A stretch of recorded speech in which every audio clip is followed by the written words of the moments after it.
Hi, my name is Victor Ashley and I'm a real estate agent out of Seattle, Washington. This is how you get a hold of me. Let's talk about next steps. So next steps and proper expectations of what's going on.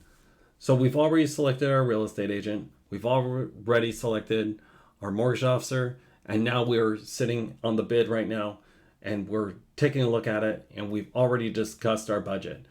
Let's get into it right now. This is what happens in the process. So we found our house. Where exactly are we, Victor? Well, that's a great question because we're right here. We're submitting our contract. So now we have to actually go through the purchase and sale agreement with our real estate agent. And I actually have one of those pulled up right now. A purchase and sale agreement, also called a PSA, is specific either to a single family house, a condominium, or vacant land. We're using the single family house. So the single family house one, you're going to sit down with your real estate agent and you're going to figure out your offer price, how much your earnest money is, your closing date, and what type of inspections you want or any kind of contingencies. This is also where, something even more complicated might even happen and you have to sell your house to actually afford this house. It's very important to actually go through your addenda and your contingencies and address everything available and interested to you. Because this is something that you go through with your agent and it's very specific to you. And I don't want to be too specific about it, but this is what you have to go through. Again, you're also going to get into your inspections. Your inspections, it's something that you can decide if you want or not. I always recommend them. It's a great idea because you don't know, because right here, this is a seller disclosure. The seller disclosure, they'll have to actually talk to you about what they know about the house.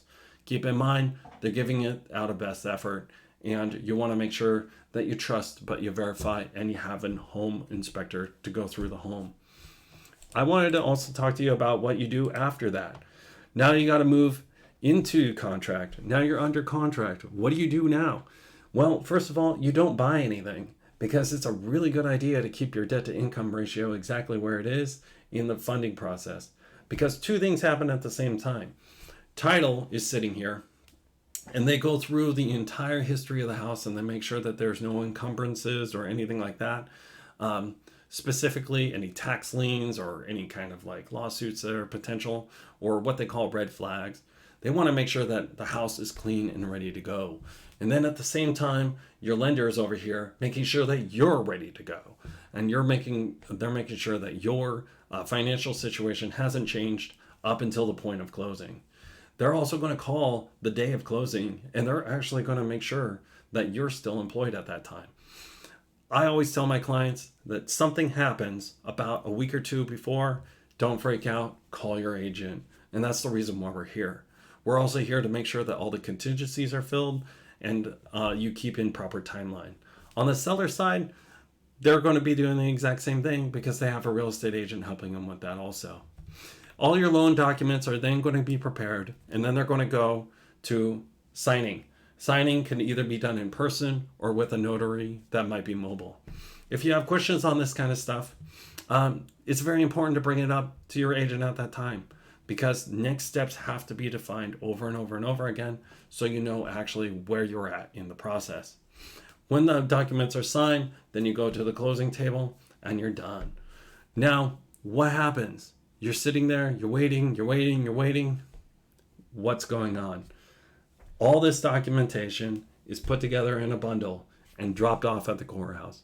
The courthouse is sitting there, they're going through it, and then when they're done and ready, they just say, hey, this is your closing number, and that's it.